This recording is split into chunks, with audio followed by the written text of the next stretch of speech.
যাদের অনেক টাকা পয়সা আছে, যাদের অনেক ধন সম্পত্তি আছে, আসলে আমরা তাদেরকে মনে করি খুব হ্যাপি, মানে তারা খুব সুখে আছে। তাদের জীবনগুলো দেখে দেখে আমাদের অনেক মানে অনেক কিছু করতে ইচ্ছে করে, আসলে কিন্তু তা না। স্বামী স্ত্রীর মধ্যে যদি বিশ্বাস যদি জিনিসটা থাকে, শুধু স্বামী স্ত্রীর মধ্যে কেন, আপনি যদি পারিবারিকভাবে বন্ধুত্বের মাঝে যদি আপনি বিশ্বাসটুকু রাখতে পারেন, তাহলে মনে করেন যে আপনি সব থেকে সুখী।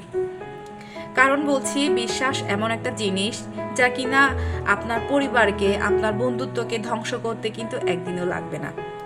আর বিশ্বাস যদি না থাকে, সেখানে হচ্ছে ভালোবাসাও থাকবে না, সম্পর্কও থাকবে না, হাজব্যান্ড ওয়াইফও থাকবে না।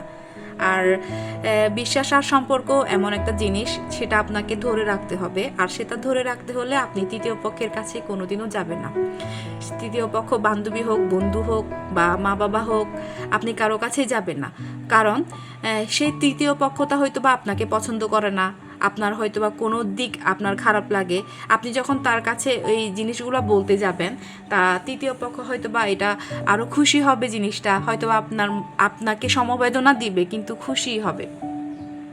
আর সেটা বাড়িয়ে বাড়িয়ে বলবে। তাই আপনাদের মধ্যে যদি কোনো ভুল বুঝাবুঝি হয়, সেটা হচ্ছে আপনাদের মধ্যে সংশোধন করেন।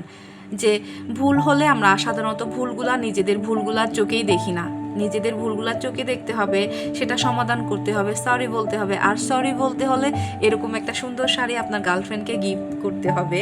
আর আপনার গার্লফ্রেন্ড হচ্ছে যে, আপনার গার্লফ্রেন্ড যদি, গার্লফ্রেন্ড বলেন, আপনার ওয়াইফ বলেন, আপনার মা বলেন, এরকম একটা শাড়ি যদি আপনি গিফট করেন, তাইলে সব ঝামেলাগুলা কিন্তু সে ভুলে যাবে।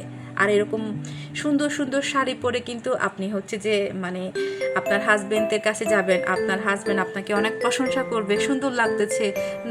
সেরকমই হচ্ছে যে আপনার সম্পর্কটা কিন্তু আরেকটু কাছে আসে, এরকম একটা গল্প আছে না, এরকম হচ্ছে কাছাকাছি ভালোবাসা আর বেড়ে যাবে। শুধু শুধু কি শাড়ি, আমার কাছে কিন্তু সুন্দর সুন্দর মানে পাঞ্জাবি রয়েছে, আপনারা যেরকম চান সেরকম আমি মানে বানিয়ে দিতে পারবো।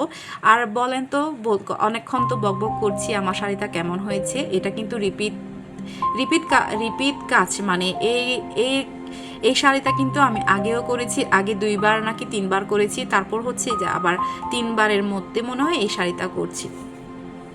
আমি তো খুব ভালোভাবে শাড়িটা পরি নাই, আর আপনারা যদি একটু গুছিয়ে পরেন, এত সুন্দর লাগবে আপনাদেরকে।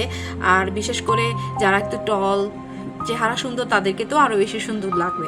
আমি তো কোনো রকম এই যে পাগলের মতো পরে ফেলেছি, তাও কিন্তু আমাকে খারাপ লাগছে কিনা, আমি কিন্তু সকালে ঘুম থেকে উঠেছি, এই যে দেখেন, এরকম শাড়ি যদি আপনার বান্ধবী, প্রেমিকা পায়, তাহলে বউরা যদি পায়, তাহলে কিন্তু আপনাকে আরও বেশি কেয়ারিং করবে। সবাই ভালো থাকবেন, সুস্থ থাকবেন।